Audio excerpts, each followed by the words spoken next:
안녕하세요. 안나의 백지편지 안나입니다. 안녕하세요. 최영란입니다. 기상이변으로 7월 초에 37도를 넘는 무더위가 힘들게 하더니 2차 장마가 찾아와 200년 만에 폭우로 온 마을이 물에 잠기는 등 시설 피해가 많았어요. 도로 침수와 토사 유실, 하천 시설 붕괴, 건축물 농경지 침수 등 피해가 엄청났죠. 무서운 자연재해는 해가 갈수록 더 심해지는데요. 온 인류가 힘을 모아 대책 마련을 생각해야겠어요. 60대를 살아가는 여인들의 이야기를 전하는 안나의 백지편지 67회에서는 느림의 미학에 대해 생각해 보려고 합니다. 우리가 젊었을 때는 느리다고 하면 뭔가 뒤처지는 느낌이었는데요. 노년에는 느림이 오히려 안정적으로 느껴져요.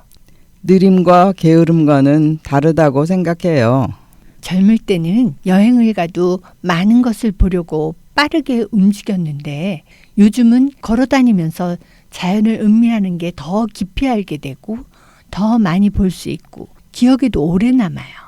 우리가 느림의 미학에 대해 생각해 보게 된 나이가 되었나 봐요. 빨리라는 단어보다 느림이라는 단어를 아름답게 만들어가는 일이 우리들이 노년에 해야 될 일 같아요. 어느 곳을 가더라도 최단 거리를 검색하고 배달도 가장 빨리 오는 곳을 택하는데 이제는 빨리빨리보다는 여유로운 마음과 시간을 선택하면 좋겠어요. 우리는 나이가 들면서 마음의 여유가 생기고 자신을 돌아볼 수 있는 여유도 생겼어요. 무슨 일이 생기면 안달하지 않고 이 또한 지나가겠지 하고 생각하면 마음이 편해져요. 사소한 일부터 큰 일까지 죽으면 죽으리라 하는 마음으로 사니 마음의 여유도 생기고요. 70을 바라보면서 여기까지 살아온 삶도 기적이라는 생각을 하니 앞으로는 좀 더 의연하게 살고 싶은 바람이 생깁니다. 그래도 매 순간 조심하며 살아야겠다는 생각도 들어요. 저는 얼마 전 방충망 청소를 하다가 무리를 했는지 허리가 아팠어요. 한 달 이상 허리 통증 때문에 꼼짝없이 집 밖을 못 나가게 되었어요. 지난달 안나와 이영자 선생님 음악회 때 오랜만에 외출을 했죠. 제가 건강을 잘 지켜서 가족들을 힘들게 하지 말아야겠다는 생각을 했어요. 무더운 여름에 뜻하지 않는 고생을 했네요.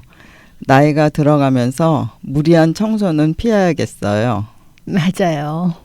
저는 시간이 나면 남편과 집 근처 정발산에 오르고 호수공원도 함께 걷는데 우리가 지금 이런 시간이 주어졌을 때 함께 시간을 보내야겠다는 생각을 했어요.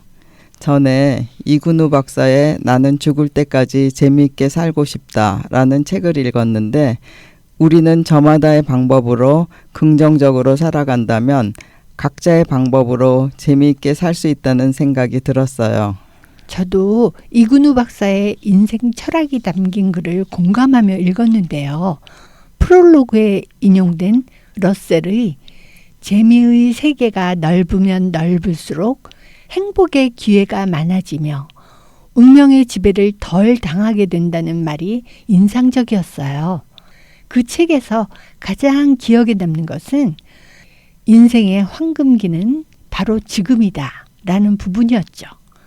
언제고 지금이 자신의 일생 중에 가장 행복한 시기라고 하면서 인생은 여기, here과 지금, now이다 라는 말을 강조했어요. 내가 살고 있는 이곳에서 지금 즐길 수 있는 방법을 찾으면 언제나 재미있게 살 수 있겠다는 생각이 들더군요. 그러려면 일단 우리가 건강을 잘 챙겨야겠어요. 맞아요.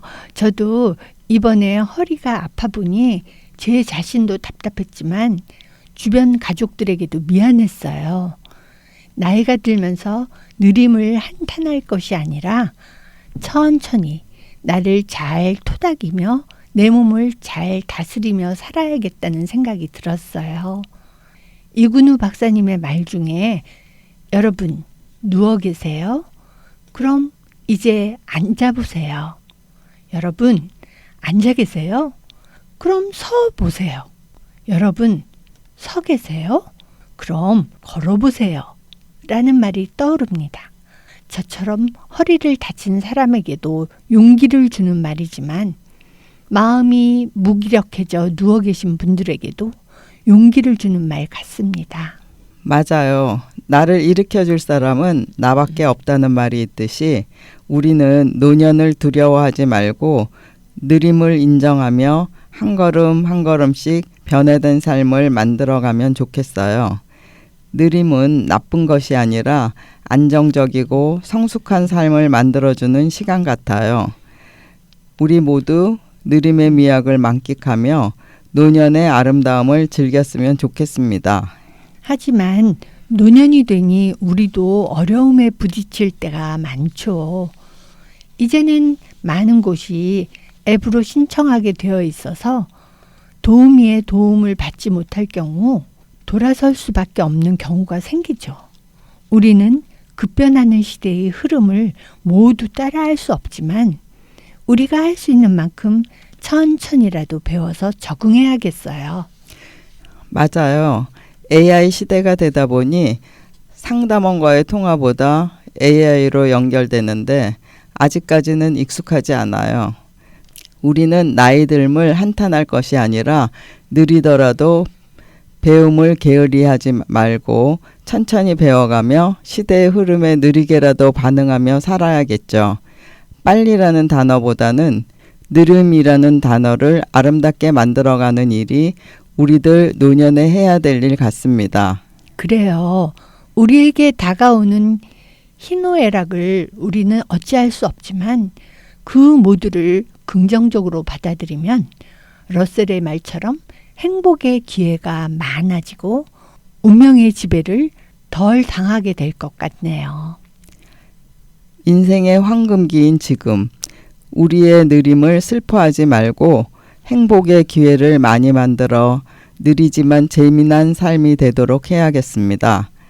이번 달은 김경수님의 노래로 아득히 먼 곳을 들으면서 안나의 백지 편지 67번째 이야기를 마치겠습니다.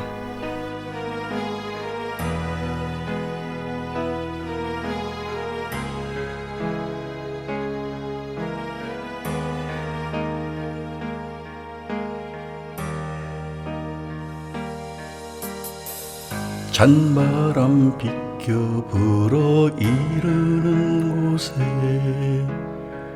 마음을 두고 온 것도 아니라오.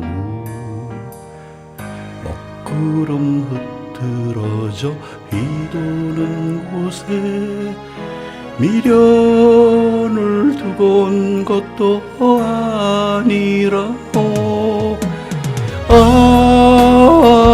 어쩌다 생각이 나면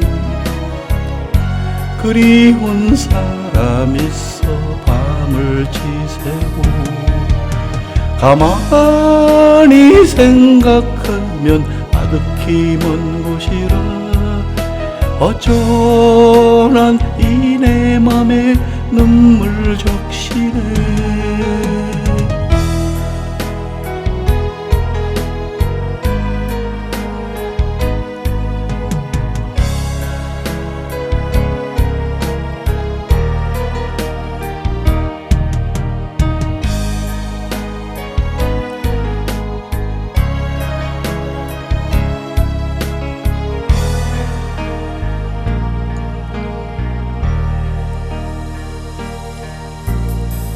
황금빛 저녁 노을 내리는 곳에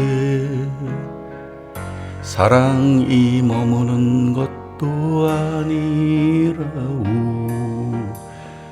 호숫가 푸른 숲속 아늑한 곳에 내 님이 머무는 것도 아니라오. 어쩌다 생각이 나면 그리운 사람 있어 마음을 지새고 가만히 생각하면 아득히 먼 곳이라 어쩌난 이 내 맘에 눈물 적시네. 아 어쩌다 생각이 나면 그리운 사람 있어 밤을 지새고 가만히 생각하면 아득히 먼 곳이라 어쩌난 이 내 맘에 눈물 적시네.